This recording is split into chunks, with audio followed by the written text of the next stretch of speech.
शिक्षार्थियों, मैं राम कृपाल आज पुनः आपके सामने जीएस और हिंदी की कुछ चर्चाएं करूंगा। आज तारीख हो गई 20 नवंबर। अभी तो मुझे जानकारी में नहीं आ रहा आज कौन सा दिन मनाया जाता है, लेकिन अगर हम 20 की बात करें तो जैन धर्म के 20वें तीर्थंकर मुनि सुब्रत नाथ हैं। जैन धर्म के 20वें तीर्थंकर मुनि सुब्रत नाथ हैं और उनका प्रतीक चिन्ह कूर्म है। कूर्म यानी कछुआ।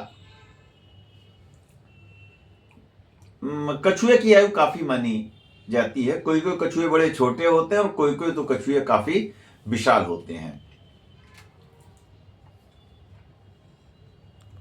अगर हम भारतीय संविधान के भाग 20 की बात करें तो भारतीय संविधान के भाग 20 में संविधान संशोधन की प्रक्रिया बताई गई है। संविधान संशोधन भाग 20 अनुच्छेद तो आपको पता ही होगा 368। यह संविधान संशोधन का विचार जो है दक्षिण अफ्रीका के संविधान से लिया गया है। अगर हम अनुच्छेद 20 की बात करें तो अनुच्छेद 20 जो है दोष सिद्धि के संबंध में अभियुक्त को संरक्षण प्रदान करता है। कहने का तात्पर्य है कि इसमें एक तो बात यह है कि अगर जब तक दोष सिद्ध न हो जाए तब तक उसे अपराधी नहीं माना जा सकता। आगे और 20 पे चलते हैं। केरल लोकसभा के लिए 20 सांसद चुनकर भेजता है। 20 और अगर हम 1920 की बात करें तो 1920 में गांधी जी ने असहयोग आंदोलन प्रारंभ किया था। तो जहां तक मेरे सामने ये 20 की बात आई, मैंने आपके समक्ष रखी। अगर और भी कोई इस टाइप की जानकारी मेरे पास होगी तो मैं आपको अगर याद आती है तो बताऊंगा। आइए अब कुछ चर्चाओं का क्रम हम और भी तरीके से प्रारंभ करते हैं।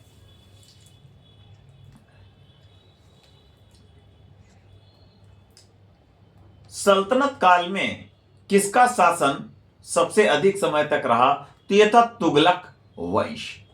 तुगलक वंश की स्थापना की थी गयासुद्दीन तुगलक ने, और ये लोग करोना तुर्क थे। गयासुद्दीन तुगलक का नाम था गाजी मलिक तुगलक।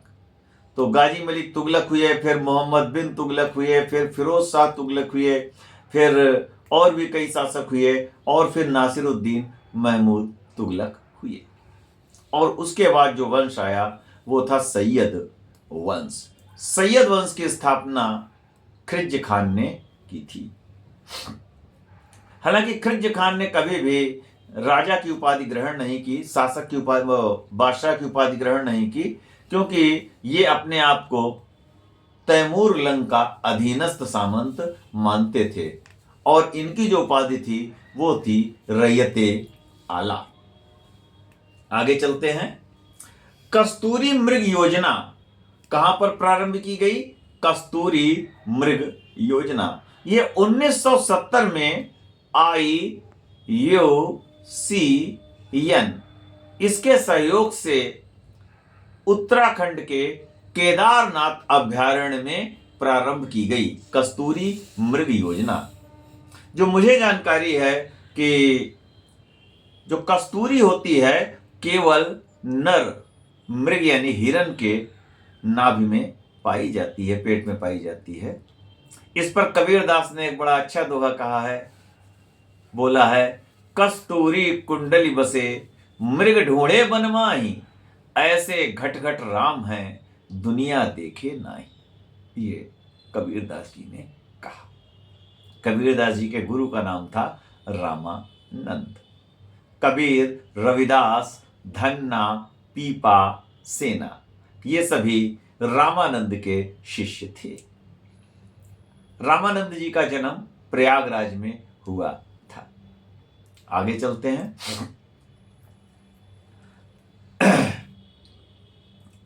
उपभोक्ता प्रभुत्व, इसका क्या अर्थ हुआ? उपभोक्ता प्रभुत्व ये थोड़ा अर्थशास्त्र से संबंधित है, अर्थशास्त्र विषय से। जिन लोगों ने पढ़ा होगा उनको जल्दी समझ में आएगा। उपभोक्ता प्रभुत्व से यह तात्पर्य है कि उपभोक्ता अपनी आय को इच्छा के अनुसार खर्च करने के लिए स्वतंत्र है, या इसके लिए एक हिंदी में शब्द आता है व्यय, कि उपभोक्ता अपनी आय को अपनी इच्छा के अनुसार व्यय या खर्च करने के लिए स्वतंत्र है। भारत में राष्ट्रीय उपभोक्ता दिवस 24 दिसंबर को मनाते हैं। अगर हम विश्व उपभोक्ता अधिकार दिवस की बात करें तो यह 15 मार्च को मनाया जाता है। उपभोक्ता, अब तो उपभोक्ताओं के संरक्षण के लिए काफी सरकार भी प्रयास कर रही है, इसके लिए उपभोक्ता फोरम बन चुके हैं। प्रायद्वीपीय भारत की सबसे लंबी नदी है। प्रायद्वीपीय भारत यानी जो दक्षिण भारत है उसको हम प्रायद्वीपीय भारत कहते हैं। तो प्रायद्वीपीय भारत की सबसे लंबी नदी है गोदावरी नदी। गोदावरी नदी को वृद्ध गंगा भी कहते हैं। नासिक, ये नासिक जो है गोदावरी नदी के किनारे है। और भी कई स्थान गोदावरी नदी के किनारे हैं। आगे चलते हैं। प्रकृति के लिए विश्व वन्य कोष, इसका मुख्यालय कहां पे है? प्रकृति, देखिए एक बात ध्यान रख लें, प्रकृति के लिए विश्व वन्य कोष, इसकी स्थापना 1961 में हुई थी। तो ये इसका मुख्यालय, प्रकृति के लिए विश्व वन्य कोष, इसका मुख्यालय ग्लैंड में है। और ये ग्लैंड पड़ता है स्विट्जरलैंड में। देखिए ये विश्व स्तर की बात है, लेकिन अगर हम बात करें कि भारत में इसकी शाखा किस जगह पर है, तो प्रकृति के लिए विश्व वन्य कोष का भारत में मुख्यालय कहां है? तो भारत में मुख्यालय दिल्ली में है। भारत में दिल्ली में है। तो 1961 में विश्व प्रकृति वन्य कोष की स्थापना हुई थी। 1961 बड़ा महत्वपूर्ण ईयर है। 1961 में मनुष्य ने अंतरिक्ष में कदम रखा। नील आर्मस्ट्रांग, उनका नाम था यूरी गैगरिन। 1961 में ही भारत में पहली बार राज्यसभा और लोकसभा की संयुक्त बैठक बुलाई गई थी। 1961 में ही NCERT इसकी स्थापना भी हुई थी 1961 में। तो और भी कई चीजों की स्थापना 1961 में हुई जो मेरे सामने संज्ञान में आ रही चीजें मैं आपके सामने ला रहा हूं। अच्छा, एक शब्द आता है चिकित्सा से संबंधित, मंदाग्नि, या इंग्लिश में कहेंगे डिसलेप्सिया। मंदाग्नि या डिसलेप्सिया, ये क्या है? देखिए, जब ये चिकित्सा संबंधी है, जब पेट में अपचन हो जाए, खाना न पच रहा हो, तो ये कौन सी बीमारी कहलाएगी? डिसलेप्सिया, या हिंदी में कहेंगे मंदाग्नि। हिंदी में कहेंगे मंदाग्नि। आगे चलते हैं। राष्ट्रीय संस्कृत विद्यापीठ, ये कहां पे है? तिरुपति। राष्ट्रीय संस्कृत विद्यापीठ है तिरुपति में। अभी हाल ही में किस प्रदेश ने संस्कृत को अपनी दूसरी राजभाषा घोषित किया, मालूम है आप लोगों को? उत्तराखंड। उत्तराखंड ने जो है संस्कृत को अपनी द्वितीय राजभाषा घोषित किया है। अब संस्कृत की बात चली, अगर हम उत्तर प्रदेश की बात करें तो डॉक्टर संपूर्णानंद संस्कृत विश्वविद्यालय उत्तर प्रदेश के किस जिले में है? ये बनारस जिले में है, वाराणसी। डॉक्टर संपूर्णानंद संस्कृत विश्वविद्यालय वाराणसी के लहुरावीर नामक स्थान पर है। वैसे जहां तक मुझे जानकारी है, संस्कृत का पहला श्लोक जो वाल्मीकि जी ने बोला वो था, मां निशात प्रतिष्ठाम तम गमा श्वास्ति क्षमाम यत क्रौच मिथुना कदेकम बधे काम मोहितम। ये इन्होंने तमसा नदी के किनारे क्रौंच पक्षी के ऊपर बोला था। अब एक प्रश्न बन सकता है कि संस्कृत का व्याकरण किसने तैयार किया? तो जो मुझे जानकारी मिल रही है, ये पाणिनि ने तैयार किया है संस्कृत का व्याकरण। और पाणिनि का वास्तविक नाम जो मैंने पढ़ा है आहीक था। पाणिनि का वास्तविक नाम आहीन था, आहीक। पाणिनि का वास्तविक नाम आहीक था। थोड़ा खांसी आ रही तो गर्दन इधर उधर हमारी घूम जाती है, लेकिन काम तो करना है, काम रोका नहीं जाना चाहिए। आगे चलते हैं। रीति विज्ञान, हिंदी की बात है। रीति विज्ञान के लेखक कौन है? तो ये लेखक है डॉक्टर विद्यानिवास मिश्र। रीति विज्ञान के लेखक डॉक्टर विद्यानिवास मिश्र। आगे चलते हैं। चिदंबरा किसकी कृति है? चिदंबरा सुमित्रा नंदन पंत। और आगे चलते हैं भाई, ये सुदामा के तंडुल, इसका क्या मतलब हुआ? सुदामा के तंडुल, प्रेम की वस्तु, ये मुहावरा है। सुदामा के तंडुल, प्रेम की वस्तु, मतलब कृष्ण और सुदामा के प्रेम का वर्णन इसमें उन्होंने किया है। तंडुल, ये चावल की कनकी होती, उसको कहते हैं तंडुल। और आगे चलते हैं भाई। यशोधरा किसकी कृति है? जानते हैं आप लोग? यशोधरा, यशोधरा तो वैसे महात्मा बुद्ध या सिद्धार्थ की पत्नी का नाम था। अन्य नाम गोपा और बिंबा है। तो यशोधरा आधुनिक काल में किस हिंदी के कवि या विद्वान ने लिखी? ये हैं श्री मैथिली शरण गुप्त, जिनको राष्ट्र कवि भी माना जाता है। आगे चलते हैं। झारखंड का जादू गुंडा किस लिए प्रसिद्ध है? यूरेनियम उत्पादन के लिए। झारखंड का जादू गोंडा जो है ये यूरेनियम उत्पादन के लिए काफी प्रसिद्ध है। यहीं से यूरेनियम निकाला जाता है। वैसे थोड़ा बहुत तो यूरेनियम हर जगह मिल जाएगा। लांबापुर आंध्र प्रदेश, नलगोंडा ये तेलंगाना या आंध्र प्रदेश में से हो सकता है किसी स्थान पे, क्योंकि आंध्रा का बंटवारा हुआ है। इसके अतिरिक्त सोलन हिमाचल प्रदेश, यहां भी थोड़ा बहुत यूरेनियम है। और उत्तर प्रदेश में ललितपुर में थोड़ा बहुत यूरेनियम पाया जाता है। लेकिन मेघालय के दोमियासात नामक स्थान पर यूरेनियम के विशाल भंडारों का पता चला है। जब दोमियासात नामक स्थान पर यूरेनियम का उत्खनन कार्य प्रारंभ होगा तो जादूगोंडा झारखंड पर निर्भरता काफी कम हो जाएगी। साइंस वाले सब जानते होंगे, आशा की धातु यूरेनियम कहलाती है। कौन सा ग्रह सूर्य के सबसे नजदीक है और आकार में सबसे छोटा है? बताएं आप लोग।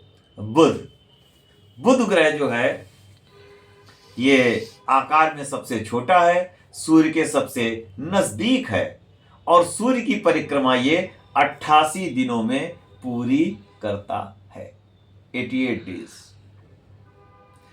बुध ग्रह का कोई उपग्रह नहीं है। बुध ग्रह जो है इसका रंग हरा है। और अगर और भी काफी कुछ खोजबीन की जाए तो हम कह सकते हैं स्वर्ण हरा। स्वर्ण हरा। अरुण ग्रह का रंग भी हरा है। अब आगे चलते हैं। ओलंपिक खेलों में देखिए, जो ओलंपिक खेलों में 5 छल्ले 5 महाद्वीपों का प्रतिनिधित्व करते हैं, तो ऑस्ट्रेलिया महाद्वीप को कौन सा रंग मिला है? हरा। ऑस्ट्रेलिया महाद्वीप को हरा रंग प्रदान किया गया है। वन विभाग भी भारत में सामान्यतः हरे रंग का प्रयोग करता है। ऐसा, और हरा रंग जो है आंखों के लिए काफी अच्छा माना जाता है। अच्छा, ये पत्तियां, ये पौधों की पत्तियां हरी क्यों होती हैं मालूम है आप लोगों को? क्लोरोफिल के कारण, क्लोरोफिल के कारण। आइए, अच्छा, तालाब को साफ रखने में कौन से जंतु काफी सहायक होते हैं, सामान्यतः सहायक होते हैं? यह घोंघा और मछली। कच्चे तालाबों को साफ रखने में घोंघा और मछली ये काफी सहायक जंतु माने जाते हैं। अच्छा, ये हिंदी में किसने कहा है? समिति समिति जल भरहि तलावा, किसने लिखा है? तुलसीदास ने, कि तालाब धीरे धीरे करके भर रहे हैं। समिति समिति जल भरहि तलावा, जिमि सद्गुण सज्जन पहियावा। इसका अर्थ हुआ कि तालाब धीरे धीरे करके भर रहे हैं, ठीक उसी प्रकार जैसे सज्जन पुरुषों में सद्गुण धीरे धीरे आते हैं। ये हिंदी की भी हम चर्चा कर देते हैं बीच बीच में। तो देखें, कभी कभी मिली जुली चर्चाएं बड़ी लाभदायक होती हैं, और खास तौर से वनडे कंपटीशंस के लिए। बिहार के भागलपुर जिले में गंगा बचाओ अभियान का नेतृत्व बहुत पहले किसने किया था? ये थे अनिल प्रकाश, श्री अनिल प्रकाश, पर्यावरणविद हैं। तो इन्होंने गंगा बचाओ अभियान का नेतृत्व भागलपुर में किया था। भागलपुर में गंगा नदी बहती है। अनिल प्रकाश जी, गंगा नदी में कीड़े नहीं पड़ते। इसका कारण है कि गंगा नदी में बैक्टीरियोफेज नामक बैक्टीरिया पाया जाता है। कहीं कहीं किताबों में ऑटोफैगी बैक्टीरिया का नाम भी मिल जाता है। उत्तरी गोलार्ध में सबसे छोटा महाद्वीप कौन है? देखिए, केवल उत्तरी गोलार्ध की बात हो रही है। उत्तरी और दक्षिणी गोलार्ध मिला दिए जाएंगे तब तो ऑस्ट्रेलिया हो जाएगा, अगर दोनों गोलार्ध मिलाए जाएंगे, और ऑस्ट्रेलिया दक्षिणी गोलार्ध में आता है। लेकिन अगर केवल उत्तरी गोलार्ध की बात की जाए तो उत्तरी गोलार्ध में सबसे छोटा महाद्वीप कौन है? उत्तरी गोलार्ध में सबसे छोटा महाद्वीप वो महाद्वीप है जहां के निवासी भ्रमण में काफी आगे रहे, और वहां के छोटे छोटे देशों के निवासियों ने दुनिया में भ्रमण किया और संसार के लोगों को उन जगहों से परिचित कराया जिसके विषय में लोग नहीं जानते थे। वो कौन सा महाद्वीप है बताइए? और उस देश के निवासी भारत भी व्यापार करने आए और यहां शासन भी किया। वो कौन सा महाद्वीप है? वो महाद्वीप है यूरोप। बात देश की नहीं हो रही है, बात महाद्वीप की हो रही है। तो उत्तरी गोलार्ध में सबसे छोटा महाद्वीप यूरोप महाद्वीप है। यहीं के निवासी कौन? कोलंबस, यानी ये कोलंबस मूलतः तो इटालियन थे, फिर उसके बाद इन्होंने फ्रांस के, सॉरी मेरे मुंह से फ्रांस निकला, पुर्तगाल के राजा से मदद मांगी थी, लेकिन पुर्तगाल के राजा ने मदद की से मना किया। तब ये इन्होंने स्पेन के राजा से मदद मांगी, और स्पेन के राजा ने तो नहीं अपनी सहमति जताई, लेकिन उनकी जो वहां की रानी थी इसाबेला थोड़ी प्रगतिशील विचारधारा की थी, तो स्पेन के राजा के कहने पर उन्होंने कोलंबस की मदद की थी, और कोलंबस ने नई दुनिया खोजी। चले तो भारत के लिए, लेकिन पहुंच गए अमेरिका। वेस्ट इंडीज के अंतर्गत, वेस्ट इंडीज का इलाका भी जो दक्षिण अमेरिका में आता, कोलंबस ने खोला। यह 1492 की बात है।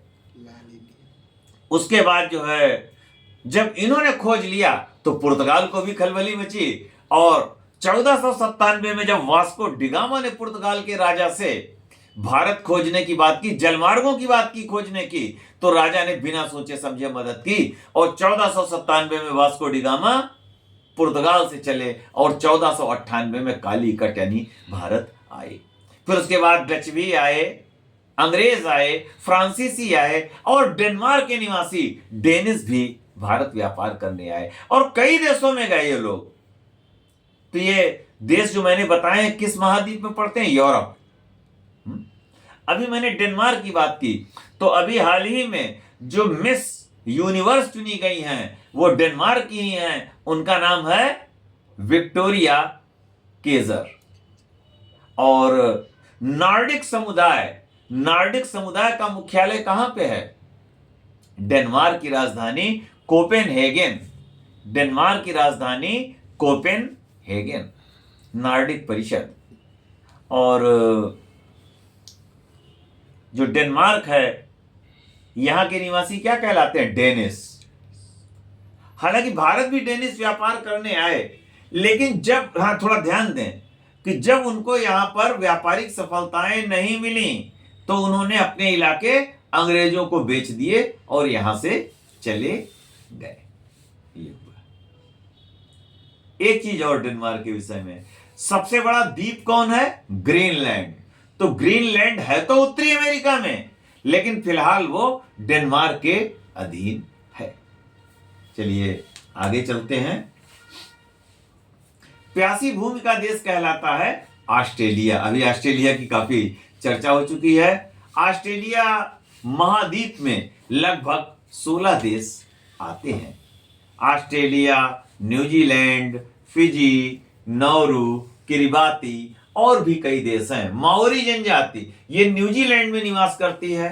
चरागाहों का स्वर्ग ये मैंने आपको बता ही दिया है। ऑस्ट्रेलिया स्वयं एक देश है। हिंद महासागर ऑस्ट्रेलिया तक गया हुआ है। तो Brisbane, Perth, Melbourne, Sydney, Adelaide ये सब प्लेस पड़ते हैं ऑस्ट्रेलिया में। यहां की जो भेड़ है, मेरिनो भेड़, ऊन के लिए बड़ी अच्छी मानी जाती है। दस्ते लुट रेगिस्तान किस देश में पड़ता है? दस्ते लुट। ये दस्ते लुट रेगिस्तान जो है ईरान में पड़ता है। ईरान का पुराना नाम फारस और अब ईरान। ईरान की राजधानी तेहरान। ईरान में प्राचीन काल में ईरान की भाषा जो है पहलवी कहलाती थी। पहलवी जो आगे चल के फारसी का रूप लेती गई। और ईरान में एक संप्रदाय बना, धर्म बना पारसी धर्म। हालांकि अब वहां पर पारसी धर्म वाले नहीं रहते हैं, अब वहां ज्यादातर इस्लाम धर्म के मानने वाले रहते हैं। ईरान के अंतिम शाह हुए हैं मोहम्मद रजा पहलवी, जिन्होंने 1979 में ईरान छोड़ दिया था एक क्रांति के तहत। पहलवी लोग लगाने लगे थे अपने आगे, ईरान के लोग। आइए आगे चलते हैं। इंदिरा गांधी राष्ट्रीय वन एकेडमी कहां पर है? इंदिरा गांधी राष्ट्रीय वन एकेडमी कहां पर है? देहरादून। इंदिरा गांधी राष्ट्रीय वन एकेडमी ये सॉरी देहरादून में है।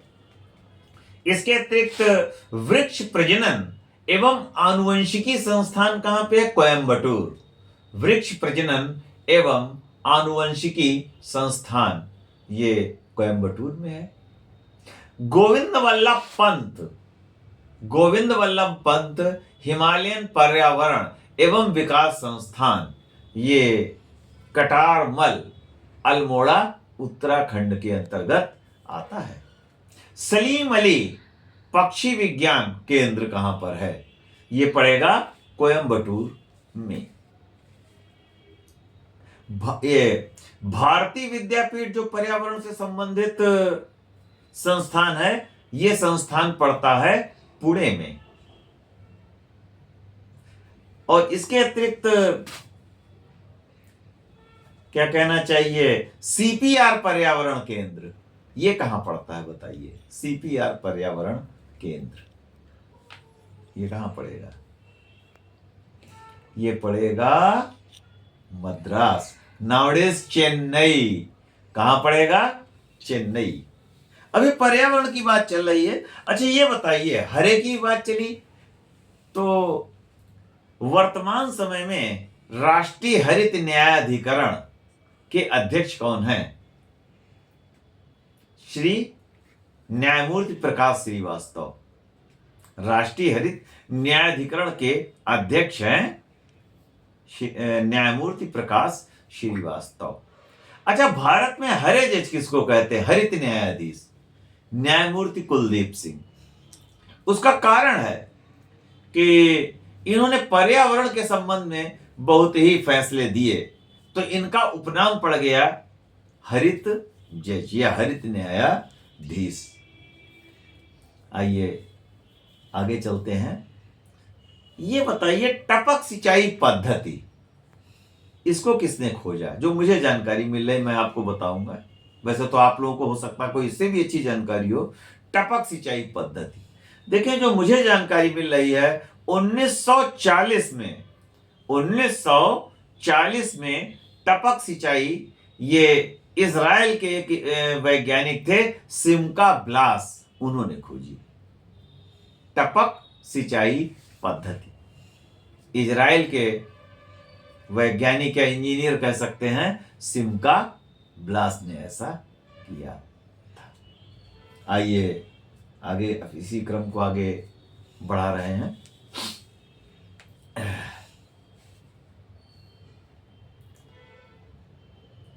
मेरी 51 कविताएं किसकी हैं?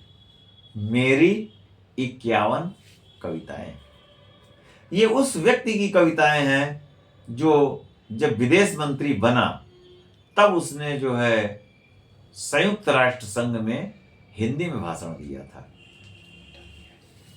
ये है श्री अटल बिहारी वाजपेयी। जब ये 77 में पहली बार जनता पार्टी की सरकार के दौरान विदेश मंत्री बने थे और संयुक्त राष्ट्र संघ में इन्होंने हिंदी में भाषण दिया था। तो इनकी कविता है मेरी, इनकी जो है मतलब कृति है कि मेरी 51 कविताएं। एक और भी इनकी कृति है राजनीति की रपटीली राहें, ये भी इनकी कृति है। और क्या कहना चाहिए, इनको जो है सर्वश्रेष्ठ सांसद का एक बार पुरस्कार भी मिल चुका है, संभवतः 94 में मिला था इनको, 94 का सर्वश्रेष्ठ सांसद का पुरस्कार। उस समय तो विपक्ष में थे।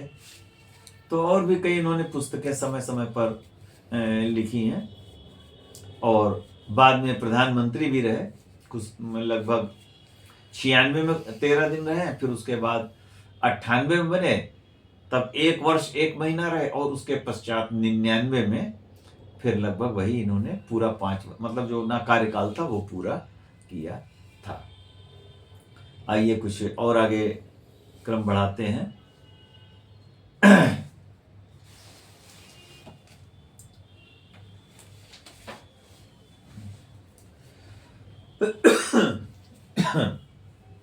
आइए, ये हिंद महासागर का सबसे गहरा गर्त कौन सा है? सुंडा गर्त, जिसको जावा गर्त भी कहा जाता है। जावा गर्त। अच्छा, रिवर पोल्यूशन इन इंडिया, ये पुस्तक किसकी है? रिवर पोल्यूशन इन इंडिया, ये श्री R.K. त्रिवेदी की है। ये IAS अधिकारी थे, फिर ये मुख्य निर्वाचन आयुक्त बने और उसके बाद इन्होंने गुजरात के गवर्नर पद को भी सुशोभित किया था। आगे चलते हैं। चाय में कौन सा अम्ल पाया जाता है? टैनिक अम्ल। नस्वार किस में पाया जाता है? नस्वार तंबाकू में है। भारत में सबसे ज्यादा तंबाकू जो मुझे जानकारी मिल रही आंध्र प्रदेश। अच्छा, अभी 20 की बात चली तो इस समय G20 का शिखर सम्मेलन, G20 का शिखर सम्मेलन जो है ये ब्राजील के एक शहर रियो दी जेनेरियो में संपन्न हो रहा है। G20 है क्या? ये विकसित और विकासशील देशों का मिलाजुला गठबंधन है। उसमें प्रधानमंत्री भाग ले रहे हैं। इस समय ब्राजील के राष्ट्रपति कौन है मालूम है आप लोगों को? इस समय ब्राजील के राष्ट्रपति हैं mister Luiz Inacio Lula da सिल्वा।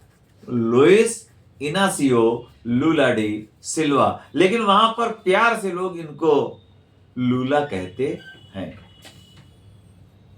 तो ये रही थोड़ी सी आज हल्की फुल्की चर्चाएं, और आगे फिर मैं आपके सामने इन्हीं चर्चाओं को आगे बढ़ाऊंगा। आज यहीं पर विराम दे रहा हूं। धन्यवाद।